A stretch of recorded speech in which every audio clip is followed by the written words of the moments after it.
Welcome to Business Class, a podcast for people wanting to upgrade their thinking, upgrade their learning, and upgrade their life. I'm your host, Eugenia Panderhos, founder of Business Class Collective, best-selling author, and life coach. If you're an entrepreneur, a startup, or someone who dreams of reaching their full potential, then you're in the right place. You'll feel empowered and inspired to design the life you've always wanted. Let's do this.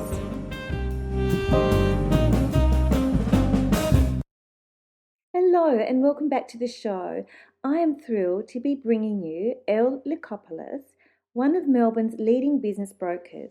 She is a dynamic woman who is the successor of a family business, but is doing things her way and leaving a mark not only in Melbourne, but globally. She's impacting women's lives positively, and she's a woman on a mission, and I'm so thrilled to have her on the show. So let's get started. Elle, welcome to the podcast. Thank you for having me. You're welcome. Let's get started. Tell me a little bit about yourself. Where to start? I'm Greek background. I come from parents that migrated to Australia. I'm one of two. I have an older brother. I'm married and have 4 children, the youngest being twins that are 6.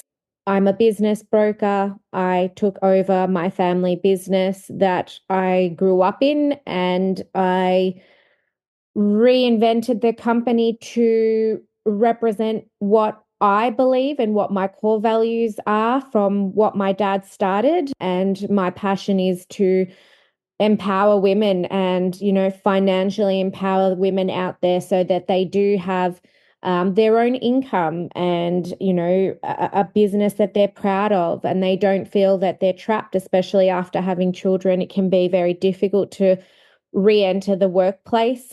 Things are getting a little bit better now, but it once was very rigid working hours and conditions, and a lot of women were pushed out. And, the highest rate of homelessness is women over 50. And that's something that really affected me when I looked into it. And so I wanted to dedicate my career around helping women so that my daughter doesn't have to go through that and doesn't have to face those statistics. I love that. It's such a powerful message. So is that a different model? You're saying it's a different model to what your father had when he started the business. Was he dealing mainly with men and male decision makers in the family? Well, yes. So when my dad started the business, to put it in context, I was one of the first female business brokers in the industry, and I was very young. And it's still a very male-dominated space. There's a scatter of women around to fill quotas, but it's still very male-dominated. And when I started 18 years ago, even more so. So when I entered the family business, I was not the successor. It was always my brother that was going to take over, and it was a boys' club. It was an office full of male agents,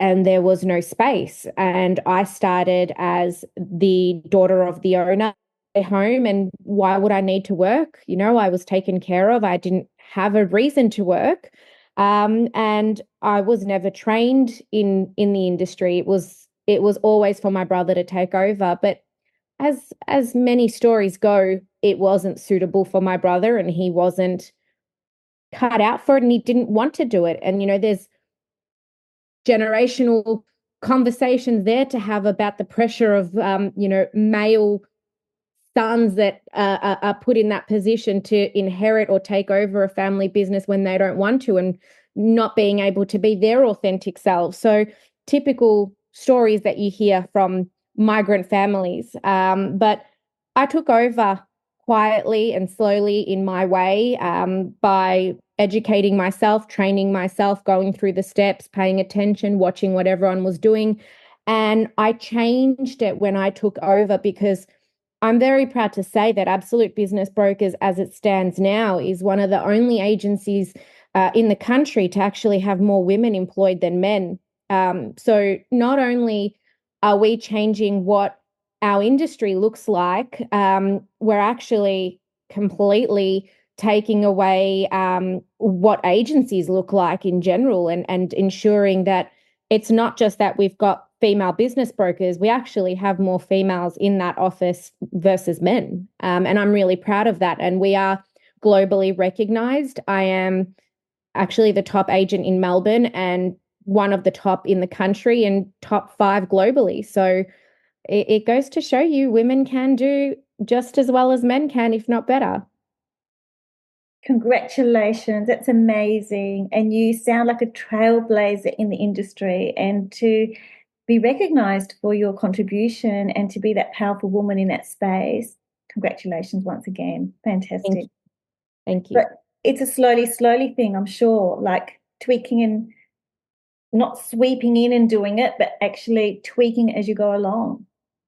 And that's the thing. I believe that if you want to make change and if you want to make an impact, you need to not worry about what people think, and you need to um, be determined, but also be patient. And sometimes it's very difficult because you might have that determination, but it's contrasting to also have the patience. And I think it's necessary, male or female in business. I believe that those who succeed are the ones that are consistent and are not looking for overnight results, or frankly even results in the short term. It's not so much about the results, it's about the journey, and the results is it comes out of the journey as a byproduct. But you need to pay attention. And my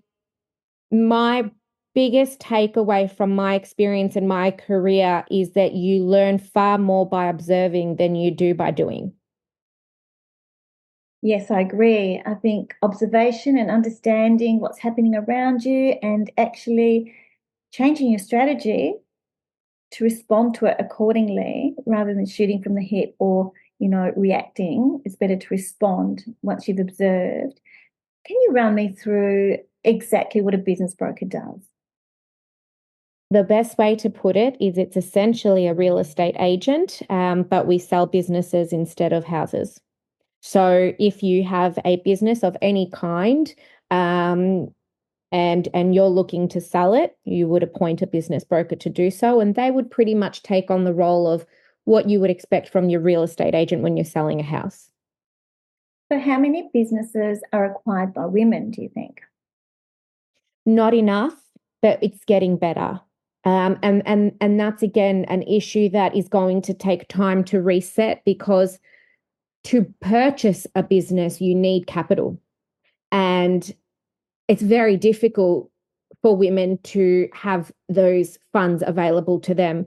Most of the time, women, especially, the older women, don't necessarily have property in their name that they could borrow against, or they don't have pay slips or income that they could use as help with their credit. So it's actually really difficult for a lot of the women to be able to get any kind of lending or funding, especially if you're looking at a woman that is potentially a stay-at-home mum with dependents. There's no one out there that's going to give that person a business loan of any kind. And there's statistics and facts out there to say the percentage of women that actually get lending and capital to help them towards their business is less than 1%. So it's actually horrific when you actually go out there and do some research to see just what's going on out there. But I'm happy to say that things are getting better. And I think that the internet has really helped with that. Online businesses, e-com businesses have allowed women to have more access to being able to run a business if they've got their skills of making things or selling things or whatever it might be. It's so much easier to be able to register a business name and build a little website and start slowly, rather than a brick and mortar type setup where you're going to need some significant capital to enter. So we're seeing changes, but again, these are changes that are going to happen very slowly, but I do think we're going in the right direction. That's wonderful. I once read something that went, um, yeah, a quote that went, if you educate a man, you educate the person. If you educate a woman, you educate a family.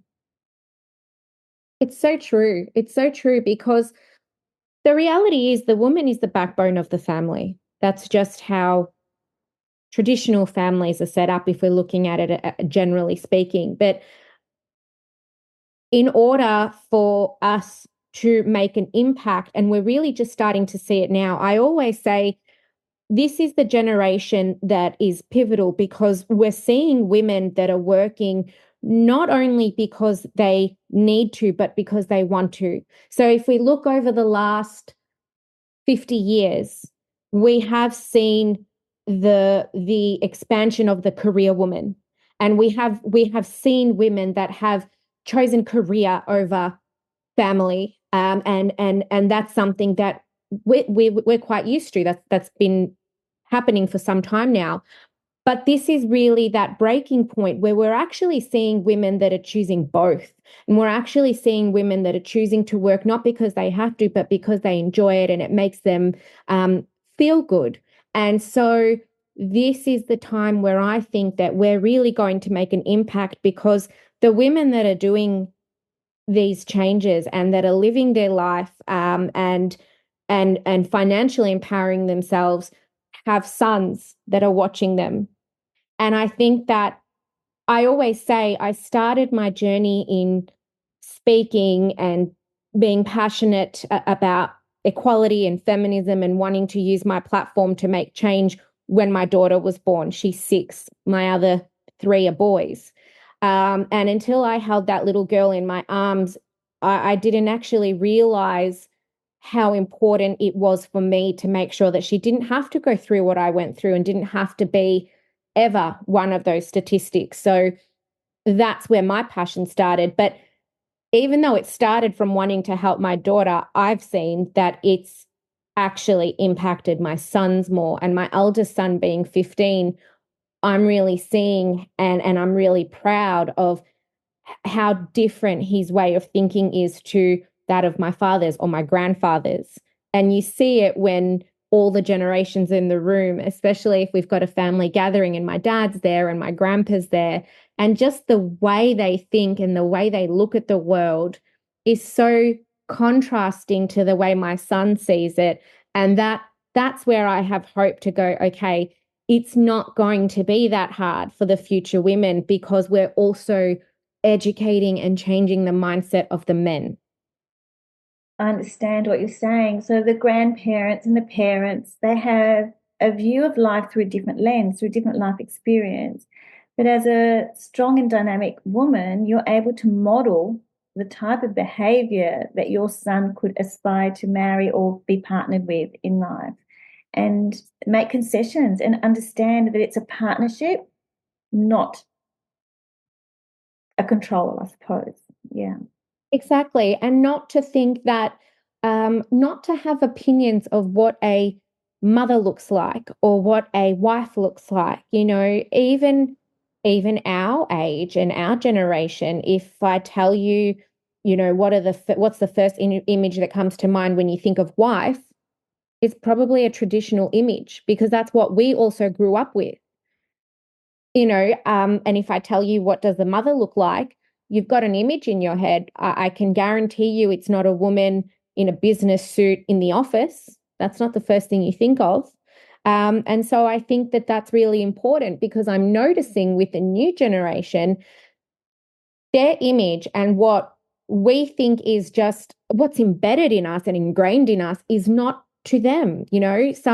Some major issues that I've had to deal with as a woman are no longer going to be there because I sometimes have conversations with my sons about some of the difficulties I've had and the challenges to have respect in a boardroom or to be taken seriously, and they just look at me like, what are you talking about? Like it seems insane to them. And I'm really happy about that because we need we need our sons and our future men to completely change the way they're thinking. It's not always about educating our daughters to stand up for what they believe in and to fight. It shouldn't have to be this fight for our rights. It should be focusing, I believe, on our future men, educating them that we actually don't need to fight for our rights at all. It should just be a given. Exactly, exactly. I'm a mother of three adult daughters, and I try and teach them that everything is possible in life for them. Education was important for all of them. Important for me, for them to have an education, and and how they choose to live their life. At least they have information and they have choices, and that's the most important thing for me as a mum. I want my children to have choices and to have a voice.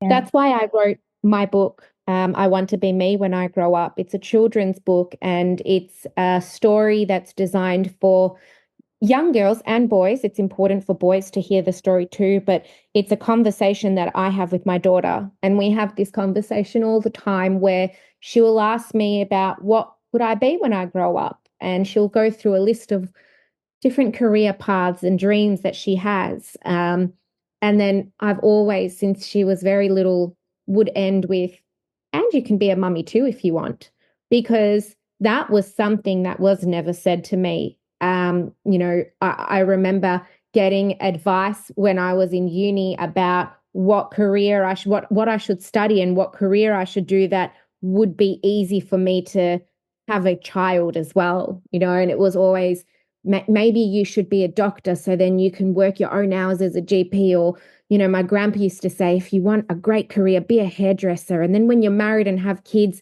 you can have a little salon in your garage and you can just do the hours that you want to be with your kids. And it was always structured around, okay, we know we're a little bit advanced now and we know that you can have a career, but how's it going to fit in with your actual role as a woman, and how are we going to make that compensate and work with what you're actually meant to do? And that's something that I wanted to make sure I broke that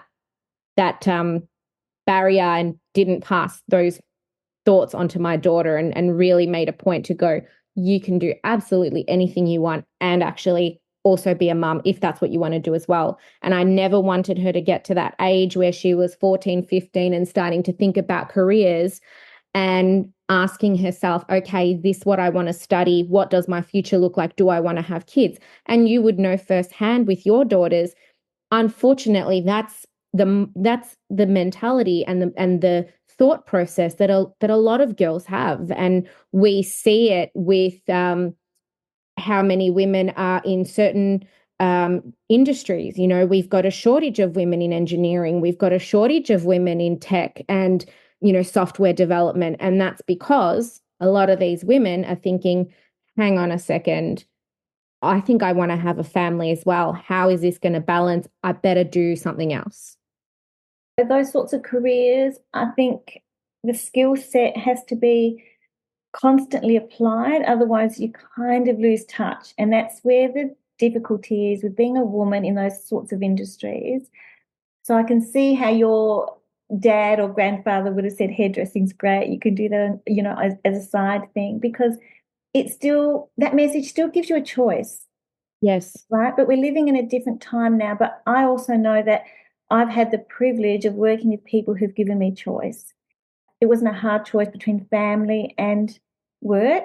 It complemented my Yep. professional life, and my life as a mother complemented both ways, if you like. So I didn't ever feel I had to choose. I was very supported through the workplace. So I felt very grateful for that as a woman. I know a lot of women perhaps aren't in that situation, but I know how lucky I was.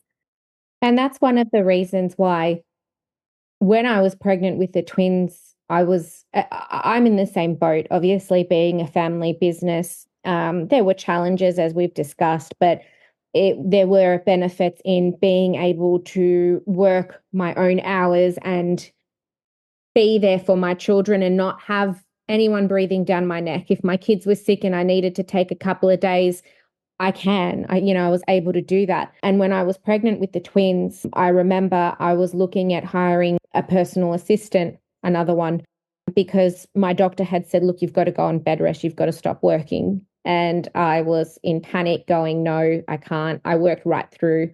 In fact, I was messaging my clients the day I had the cesarean saying, I'm going in now, but I'll be back in 2 hours. A whole nother story. My birth didn't go well and I lost a lot of blood and I nearly died and I was in intensive care. And one of the first things that happened when I came out was that I panicked that I was longer than 2 hours and I was asking my husband to get the laptop and let my clients know I'm okay and I'll be back tomorrow because I'm not well at the moment. And so I've never taken time off. I was in Shanghai 6 weeks after I gave birth for a business meeting. I've never not been there. But in saying that, when I had that pivotal moment where I wanted to make sure that I could pass the privilege that I have to more women. And it came when I was looking at hiring and we were having a conversation with my mum and she was there and she said to me, you're really lucky that you work really hard, but you're in a position where you're not scared of losing your job. And she said, when you were little and we didn't have the luxuries that we have now, she said, I remember just having a boss and working, and I would be terrified that you would get sick and I'd need to take time off because my boss would never allow it. And she said, you don't know how lucky you are that you don't have to carry that burden. And that's where I stopped and I thought, hang on, I shouldn't be the only one that feels that privilege because I know firsthand that I'm very good at what I do. And yet I can't offer someone 9 to 5. I could probably, I don't work 9 to 5 every day. There might be some days where I work 3 p.m. to 2 a.m., or other days where I work 7 p.m. to midnight. It varies, but I'm good at what I do and the results speak for themselves. And so I thought, hang on, why are we making women work in this 9 to 5 rigid structure that doesn't even suit them? And we're not actually getting the best out of them. So I changed our company business model and made a point that I was going to hire women, not just women, but women that had young children or children with special needs, or women that were full-time carers for their elderly parents or mature aged women, basically the unhireable woman. And I wanted to do that because I wanted to give them a place that they also had that privilege that I had. And it works. We don't have anyone that does a traditional 9 to 5. The roster looks like a Goodwill Hunting algorithm, but it works and everybody knows what they need to do. We've got amazing staff retention. My staff have been with me. They're like family, no one leaves. They have children. They go on maternity leave, but they're still working from home and they're still around. And then they'll come back a couple of months later with their baby. And if you go to my office now, because I've got one of my girls with a baby there, it's just filled with play mats and baby bottles and breast pumps and play gyms. And, you wouldn't know where you walked into, but it works and they get their job done and they feel good and they're out of their house and they're earning money. And, I got a message the other day from one of my girls and she said, she was on a holiday and she said, I paid for my kids and my husband's dinner tonight. We went out and I paid with my own money. And she's like, I haven't been able to do that since before I got married, when I was working. And she's like, I can't thank you enough because it feels so good to be able to do that for my family and know that I've given them that. And that feels great. She's got 2 small children. She would have never been able to juggle that with what her husband does for a living. And it felt good that you're making a change. And I'm hoping that other businesses will take note and slowly, with change is seen first and then actioned. I'm hoping that other business owners will go, okay, I don't want constant staff changeover. I want loyal staff that will do anything they can to help me out. How do I get that? Well, I can tell you how you get that. You treat them like humans and not numbers, and you actually look at what their needs are and work with them. It's commendable. Flexible work arrangements, children at work. We hear about dogs at work. Why not Yeah, children at work? exactly. Exactly. And I think giving women the choice where it's and not or. I can do this and I can do that, not I'm doing this or I'm doing that. I think melding that time and giving them the option to work outside of the normal 9 to 5, which is being chained to something when, you've got other responsibilities and it's really hard, then it's childcare, or you need to find someone who's going to look after your children in between. Or if you can work the hours that suit you. Let's face it, childcare is costly. For a lot of women, I've heard so many times, I am financially better off not going back to work because childcare is more expensive than what I actually earn. And they find themselves in this position where they're financially better off not going back to work until their kids go to school. But then by the time their kids go to school, they're pushed out of their career because they haven't kept up. So then what do? And we see it all the time.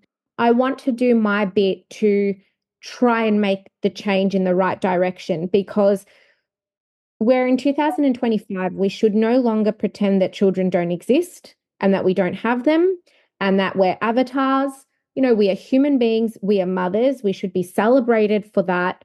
And it shouldn't just be Elon Musk with his kid on his shoulders in the Oval Office, flexing that he's a dad. We should be able to do that too without it being a weakness. And so I think that's only going to happen if we insist on it happening and, don't settle for less. Tell me, how do you stay motivated? My children, every time I make a decision, and this is actually at the moment in my career, I'm at a point where I do a lot of travel, public speaking around the world, at embassies and business seminars. And so that's been a struggle for me because I am frequently away. And it's not something that I was prepared for, but that's the path that my career has taken, and I'm grateful for it. And so every time I'm ready to go on a business trip, I have this little monologue in my mind of I shouldn't go, and I've already been away last month, and my suitcases are literally always ready, and I need to stay home. And my husband will be the first to go, you need to go. It's fine. The kids don't care. You can FaceTime them. Just go. It's a couple of nights. Don't even think about it. And so I'm really grateful because he's a huge support and he's always there to push me when I'm trying to hold myself back. But how I stay motivated to keep doing what I'm doing is every time I feel guilty or every time I want to stop, I ask myself, what would I say if this was my daughter? And what would I say to her if my daughter was a 38-year-old woman sitting there going, Mum, I'm not going to take this job, or I'm not going to speak in Paris, and I'm not going to take this trip because I feel guilty. And I would want to shake her and go, guilty for what? They don't care. They're going to be old enough in a couple of years where they don't even want you around. Like, it doesn't matter. Just go. And it's more important that they see you being a strong, independent woman. You're actually teaching them so much more by doing that. So when I have those moments and I think about that, I go, okay, I'm going to go and I'm going to continue to stay motivated because I want to be a role model for my daughter to know that she should never feel guilt about chasing her dreams and being successful. So that's how I stay motivated. I always put my daughter in my position and look at it as a future. That's so inspiring. Tell me, what takes you to embassies? That's an interesting point in that conversation. Look, I think it's just because I have made an impact with my company being so having such a heavy quota of women over men in a male dominated industry. A lot of people in the right places have noticed. I have won several awards for my sales and my role as a business broker, and I do have a lot of international clients. So I guess it's just the old cliche story.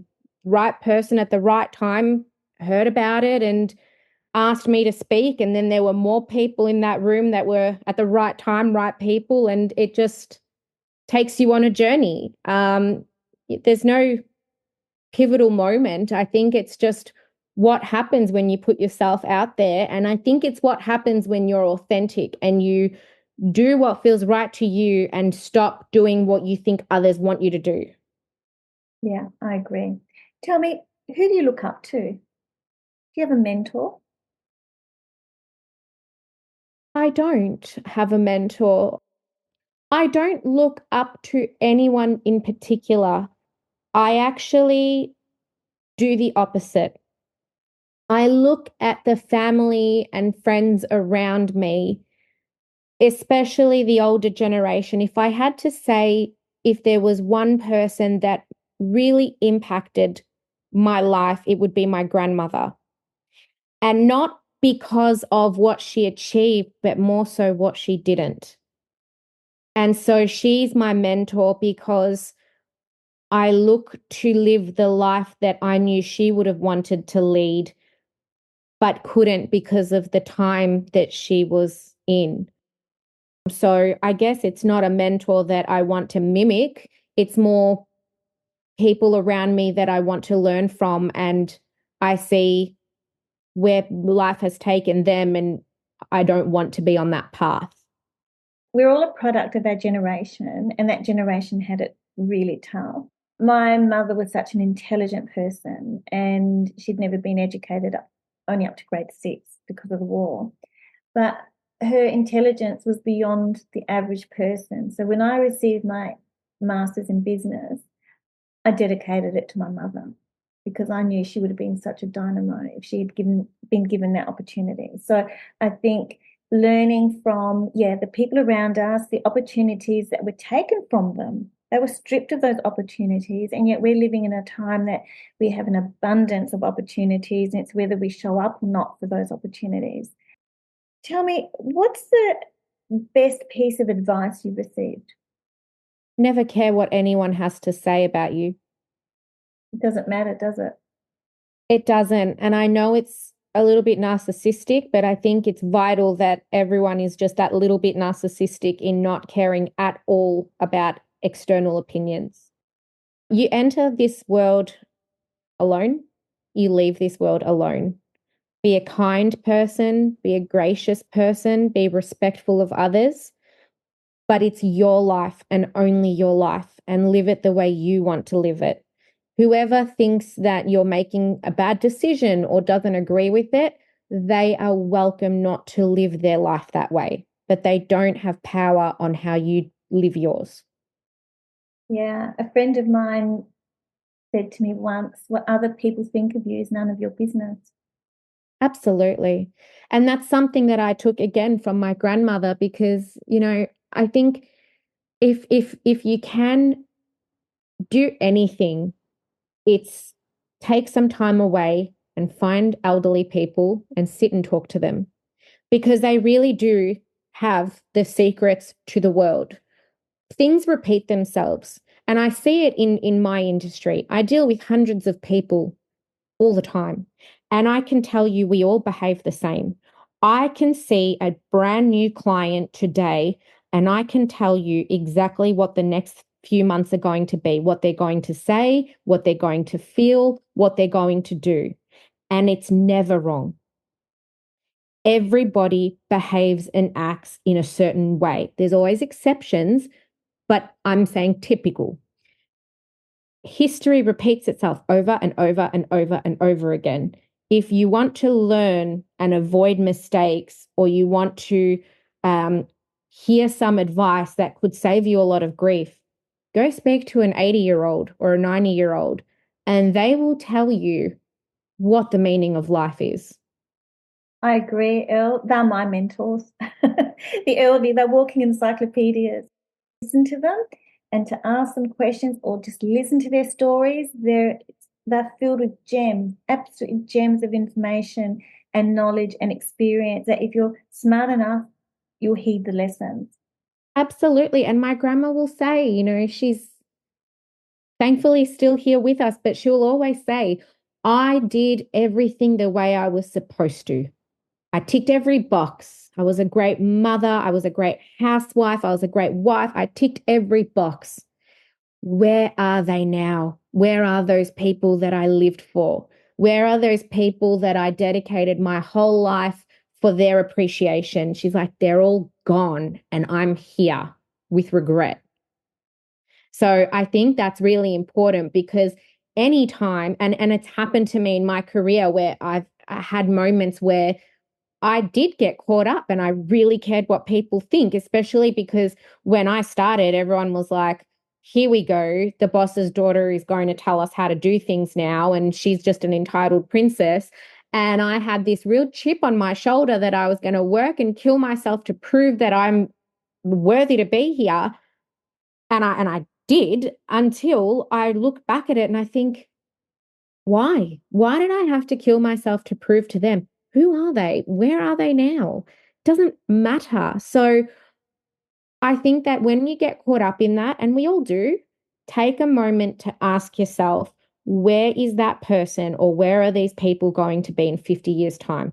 They're not going to be around, but you are still going to be around and you're going to be stuck with your own regrets. I want to just backtrack a little bit to the time that you were in hospital delivering and being so worried about the results for your clients. Would you do the same today? Yes and no. I am a workaholic. I believe that you can manifest all you like. You will not be successful unless you work and work very hard. I know that it's an unpopular opinion because we're outside of that hustle culture and talking about burnout and talking about work-life balance. But my experience and my belief is that if you want to be very successful and be at the top of your industry, you will not have work-life balance and you will work around the clock. I don't think there's another way unless you're very, very lucky.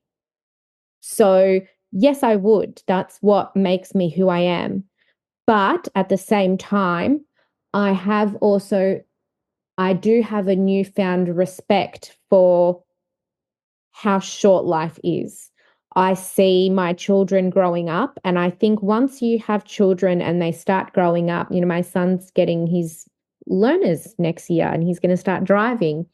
I remember when his dummy was bigger than his head and he was this tiny little baby. And it honestly feels like it was yesterday. I can remember putting him in the car seat and he just looked so small. I didn't even know how to like strap him in. So I also know that life is short and I like to live in the moment. So yes and no. I am still that way and I think I always will be, but I also know how to be present. And I think that that's really important. I won't gaslight listeners into saying you can be top 5 in the world or the best in the country by having a work-life balance and always being around. That's a lie. And I don't believe in gaslighting women with that idea. That's unachievable. It doesn't exist. There is no balance. But the time I do spend with my kids, I'm present and it's quality over quantity. And it might be little moments. And I'm very proud to say over the last few years, and I think COVID really helped with that and the lockdowns, I've learnt to have the discipline to carve out moments with my children. And in those moments, I make sure my phone is away, my devices are away, and I'm present. And if I can't be present, then I will deal with whatever business matter I have first and then put it away and be with my children. I won't try and do both for the sake of ticking a box and saying, I was at that soccer game, but I was on my phone. I'd rather miss the soccer game and deal with what I need to deal with and then take my son out and have a dinner, me and him, no phone, full attention, rather than him look back to see if I saw that goal that he scored and I'm like that. My belief is work-life balance is very difficult to achieve, but I believe that we can have work-life harmony and having the harmony that's going to make it work. Because if you say work-life balance, immediately people think of scales And I think there's a tipping point where if you say work life harmony, you're going to harmonize the best way you can. And whether that's putting devices away and spending special quality time or having a getaway together, that's carving out time that's quality and it's harmonious. I think that's the message that I give other female entrepreneurs. We work in the zone and we all work in our zone of genius and at times of day that suits our mindset and our brain and how we process things. So if you're working diligently and you're on task and you're in that zone and you're flowing and it's great, perfect. And then set aside the time that you need to and have it as a beautiful moment with your family. Absolutely. And be disciplined. Be disciplined to set yourself cut-off hours because depending on what you do for work, in my role, it's deals and negotiations and it never ends. And there could be a time where a deal is tipping over and there is no balance. I need to be there to make sure that deal doesn't tip over. I have people relying on me to do that. So I agree. I mean, when we say balance, we imply equal time given to both.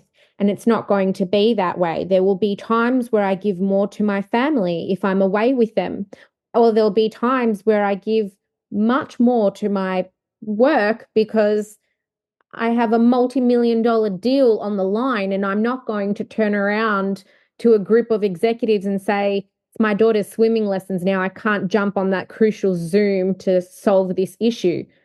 Doesn't happen that way. You can't do that. So I agree. It is work-life harmony. And sometimes it's going to fall in, one way or the other. The pendulum will swing and it's not going to be balanced and it's not going to be harmonious either. There are going to be times where you have done much more for your work than you have for your family. And I've had moments where there's been weeks that I leave before they're awake and I come home when they're asleep and I'm like, I haven't seen you all for a week. And the pendulum has very much swung towards my business.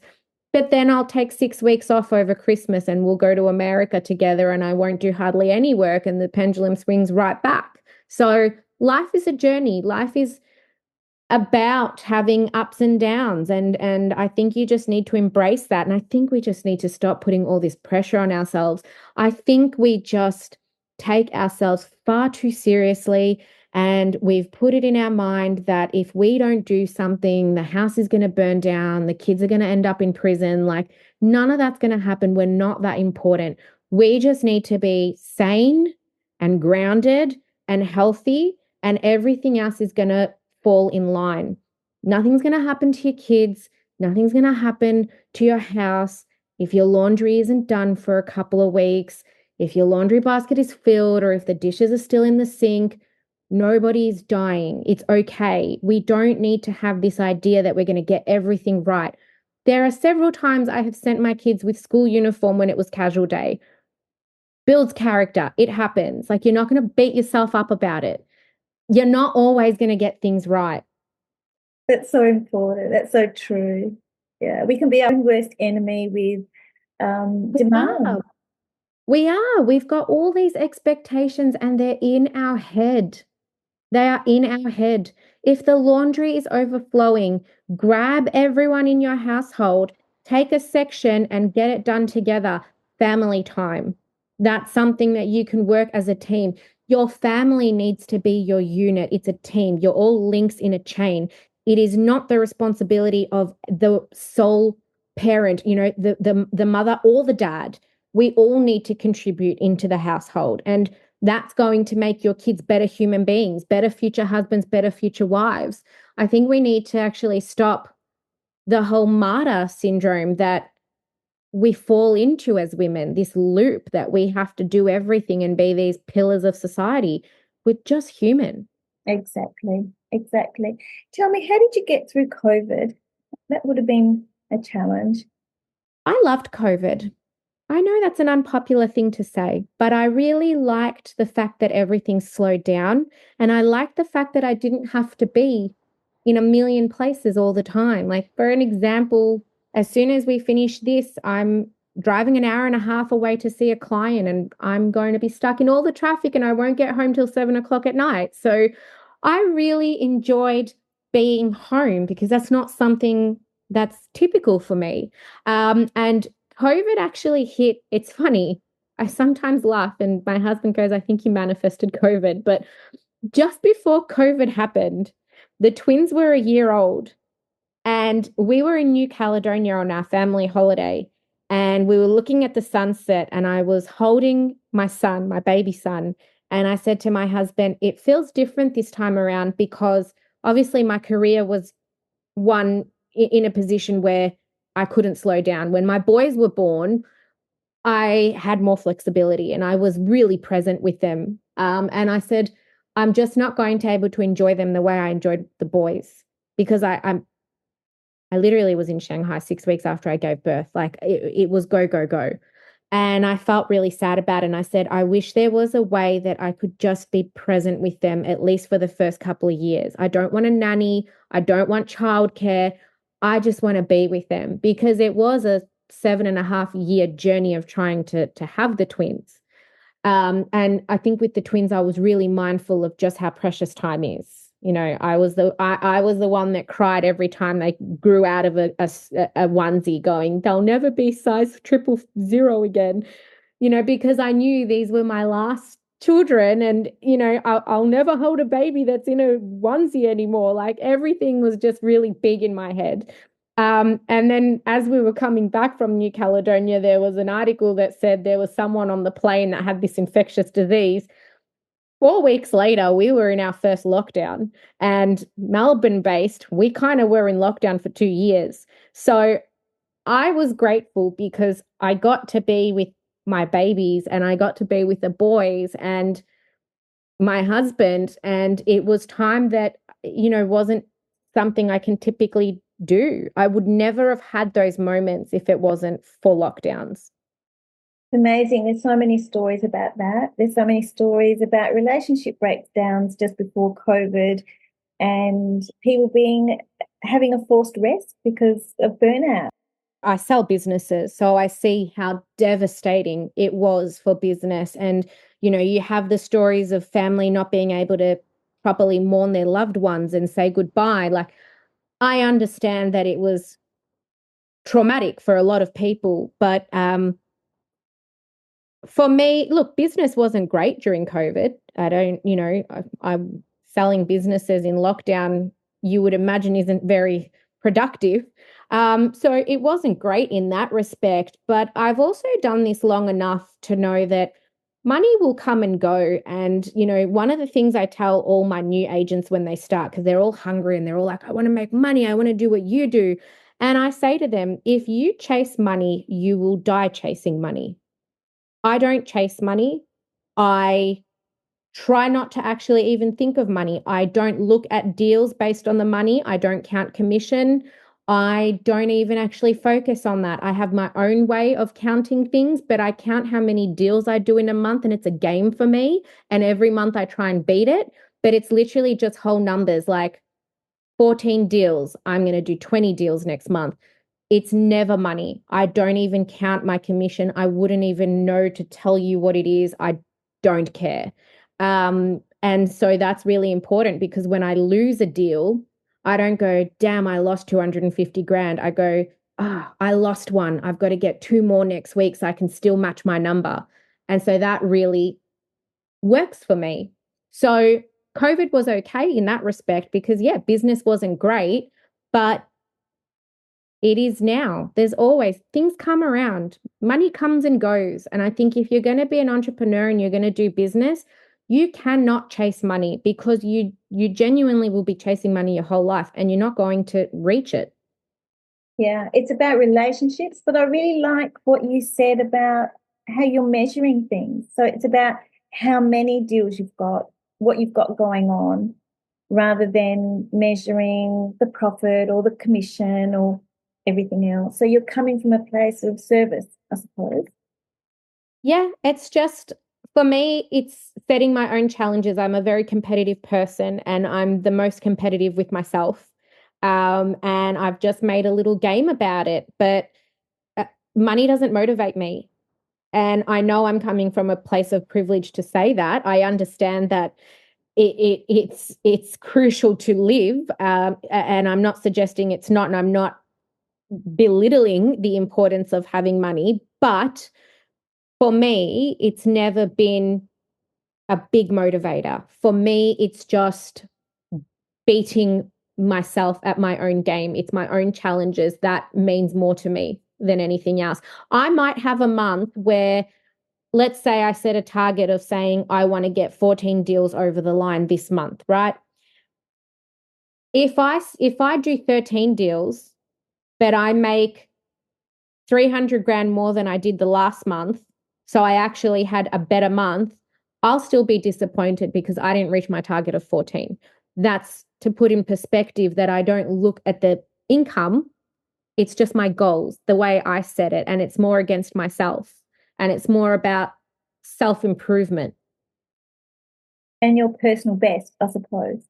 Yes, it's always about my personal best and always just setting that bar higher and higher. And that's something that I've always struggled with, because going back to that work-life balance, it's very difficult for me to have that work-life balance, because every time I achieve something professionally, I will set myself a higher target and I'm never satisfied. And, I sometimes say to my husband, all right, this is it. And then I'm just going to do this and then I'm going to slow down. He's like, you're never going to slow down. You're just going to do this. You're going to achieve what you said you're going to achieve. And then you're going to have a higher new goal that you set yourself. And it's true. And it's a bit of a toxic relationship that I have with work, but it's what makes me happy. If I didn't have kids, I think my happy place is work. If I had to look at what is an ideal day for you, it's working. Working makes me happy. I wouldn't want to be at a spa. I wouldn't want to be at a restaurant. I like to work. I would be happy to never come home and just live in my office and work. It makes me happy. I love it.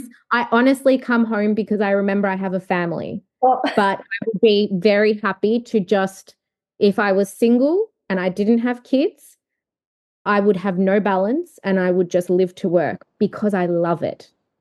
so good, so good. I love the way that you admit it, and I love the way your Yeah. husband, yeah, and I love the way your husband preempts your thoughts.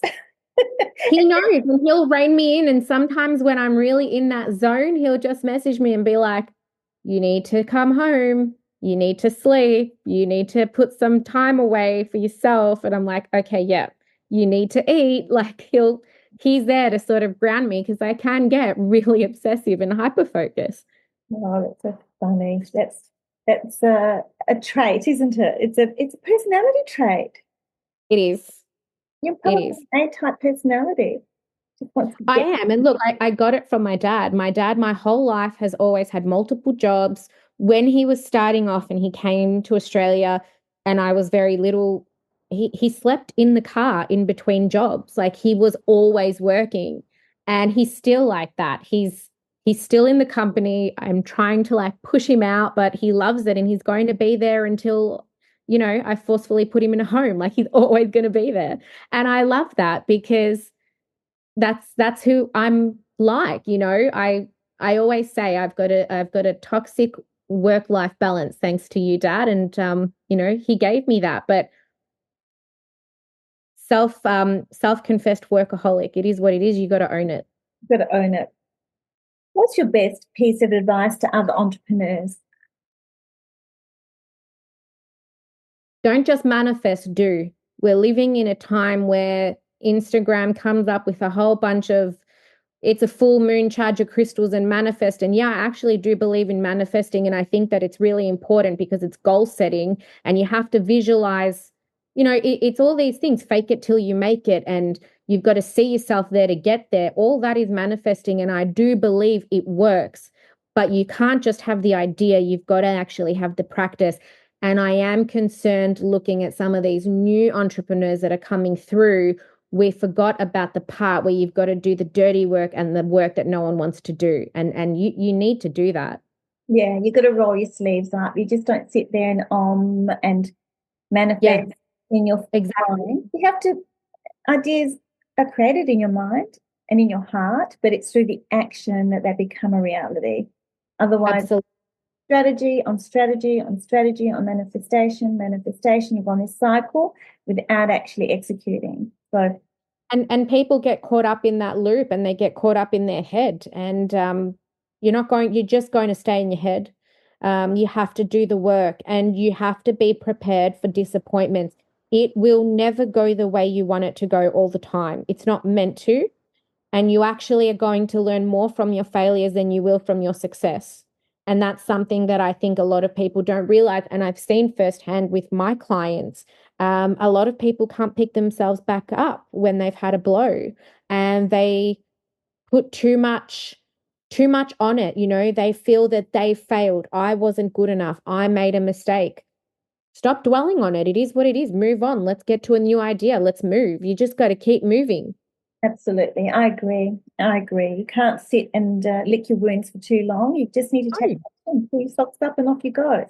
Mm, I mean, I've made plenty of mistakes. I've lost plenty of big deals.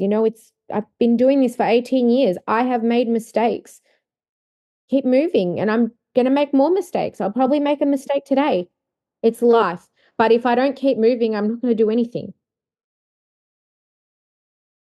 Elle, you've recently won gold in professional services at the Women Changing the World Awards, standing beside Sarah, Duchess of York. That would have been amazing. Can you talk about that?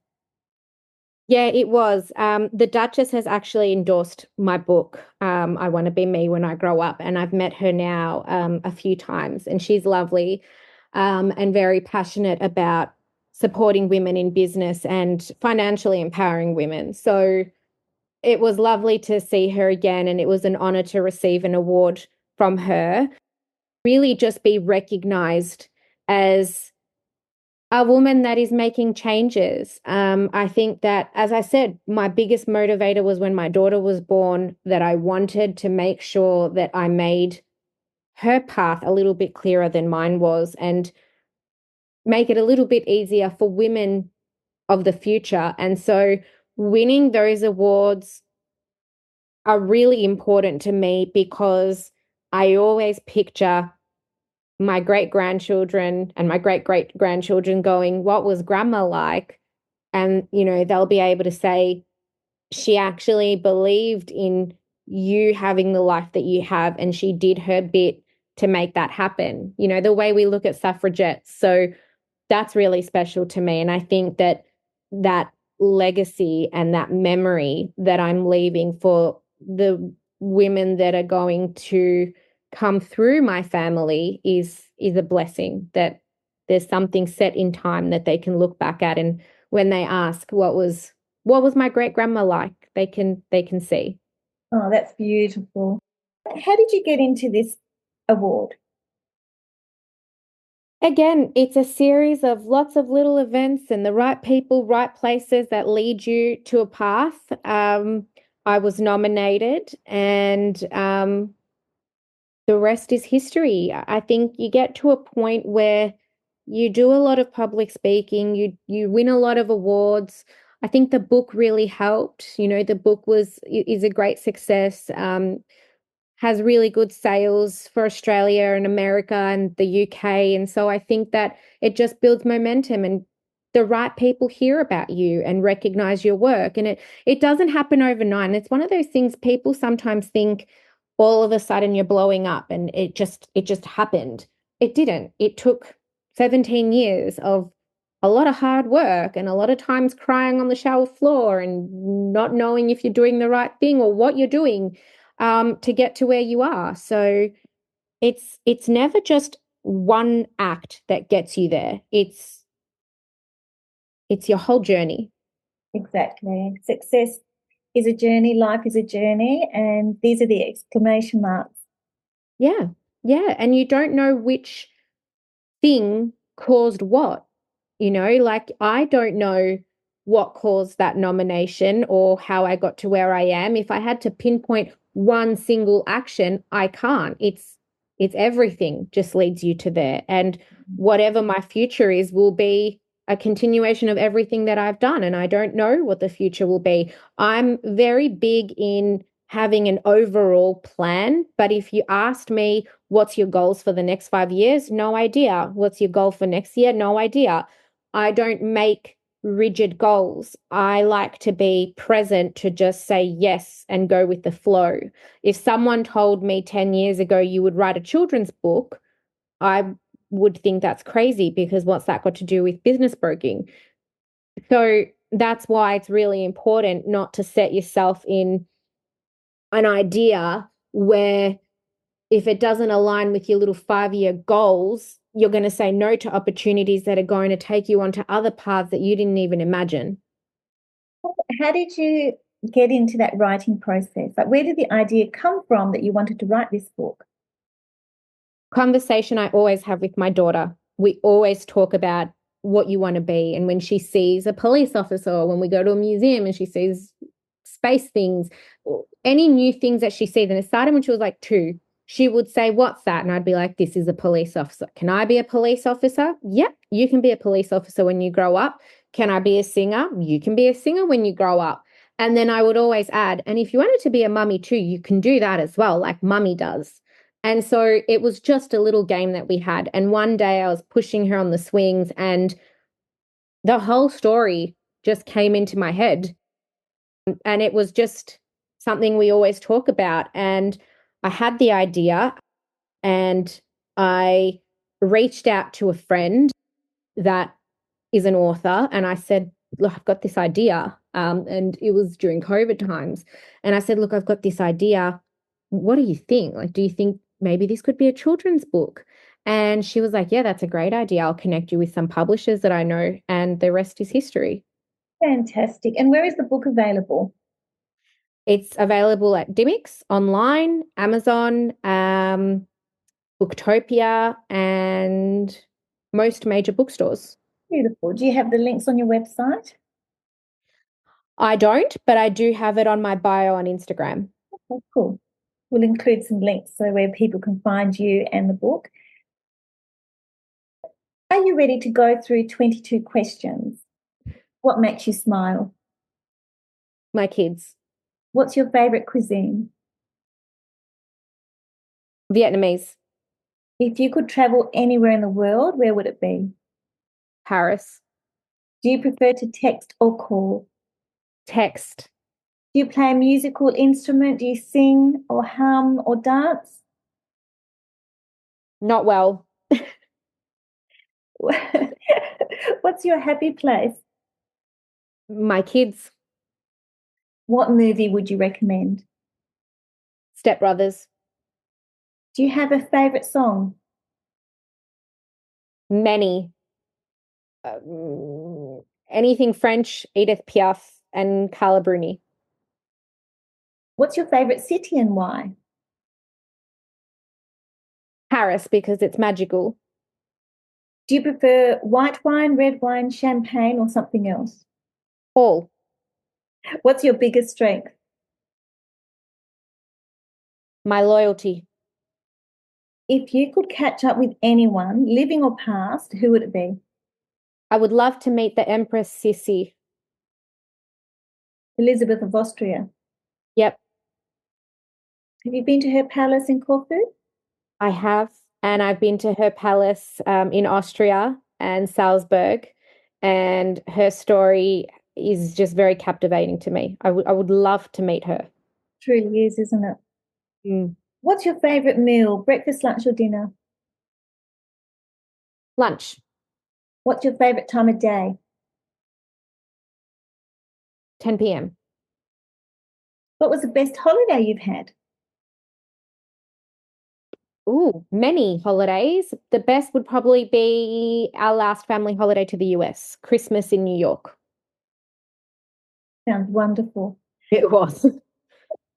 Do you enjoy sweet or savory or both? Savory. Do you speak another language? I do. And what is that? Greek. Is there a cause that you're passionate about? Yes. And what is that? It's two actually, empowering women and being more inclusive to people that are neurodiverse. If you could have 3 guests at your table, living or past, who would they be? Jesus, Hitler, Martin Luther King. Wow. That would be a very interesting conversation. Would you not agree? I would agree. I think I'll put the cutlery away. I think I'd be behind a Perspex wall, but it's okay because we'll have Jesus there, so he'll protect us. That's why I put Jesus in it. If anyone was going to help those people, it would be Jesus. If you're a hashtag, what would you be? Hashtag deranged. How would you like to be remembered? As someone that never gave a shit what anyone else thought or felt when it wasn't serving her. Is there anything else that you'd like to share?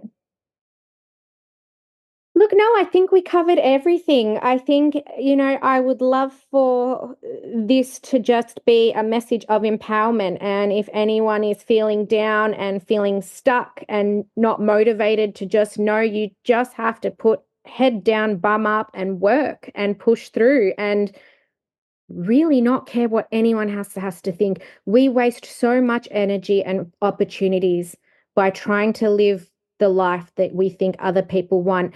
And I'm here to tell you, there is no trophy or certificate at the end of it to go, well done, you made everyone happy. That doesn't come. You can wait for it in the mail, but it won't come. So I think we all just need to stop worrying about it, and you will be surrounded by the people that want to be there. And the ones that don't, they're welcome to move on. Great advice, Elle. Thank you so much for being on the podcast. Thank you for having me. A pleasure. Thanks again. Have a good day. Thank you, darling. See ya. Bye. You've been listening to Business Class, presented by Eugenia Panterhos, founder of Business Class Collective. If you haven't yet, go to Apple Podcast, subscribe, rate and review this podcast. Share the love and let your family and friends know too. You can follow Business Class Collective on Instagram and Facebook. Join me next time.